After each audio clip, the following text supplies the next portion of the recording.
नमस्कार, मैं निकिता और आप देख रहे हैं आपकी खबर राजनीति। आज हम बात करेंगे बिहार की राजनीति में चल रहे सबसे बड़े सस्पेंस के बारे में। अगला मुख्यमंत्री कौन होगा, नीतीश कुमार का नाम कब तक सामने आएगा और बिहार में राजनीतिक परिदृश्य में निशांत यादव की एंट्री कैसे हो सकती है। आइए जानते हैं सभी सवालों का जवाब। बिहार में राजनीति हमेशा से बहुत दिलचस्प और सस्पेंस से भरी रहती है और इस बार तो जैसे सबको इंतजार है कि अगला मुख्यमंत्री कौन होगा, नीतीश कुमार का नाम कब तक सामने आएगा और निशांत यादव जो अब तक राजनीति से बाहर थे उनकी एंट्री कैसे होगी। इन सवालों का जवाब जानने के लिए हमें बिहार की राजनीतिक घटनाओं पर एक नजर डालनी पड़ेगी। नीतीश कुमार जो बिहार के सबसे ज्यादा एक्सपीरियंस नेताओं में से एक गिने जाते हैं, उनकी राजनीति में कई उतार चढ़ाव है।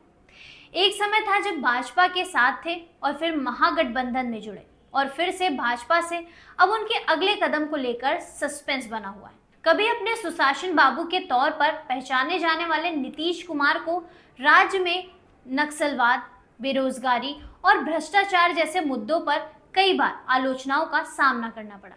फिर भी उनकी नेतृत्व क्षमता और गठबंधन बनाने की कला उन्हें बिहार की राजनीति में एक इम्पोर्टेंट प्लेस दिलाती है।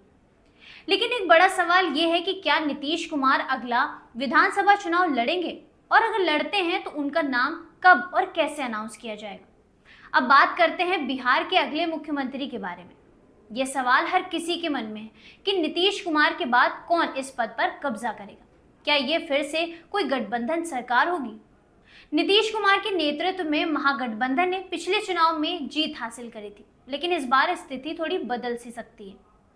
बिहार में कई छोटे दल और जो सत्ता में अपनी हिस्सेदारी चाहते हैं, तेजस्वी यादव को लेकर अटकलें लगाई जा रही कि वो अगले मुख्यमंत्री बन सकते हैं। उनकी युवा छवि और विपक्षी दलों के बीच मजबूत स्थिति उन्हें एक पोटेंशियल उम्मीदवार बनाता है। लेकिन फिर भी नीतीश कुमार के फैसले से बहुत कुछ तय होगा, क्योंकि अगर वो गठबंधन में बने रहें तो ये एक बड़ा फैक्टर हो सकता है। अब आते हैं निशांत यादव की राजनीति में एंट्री पर।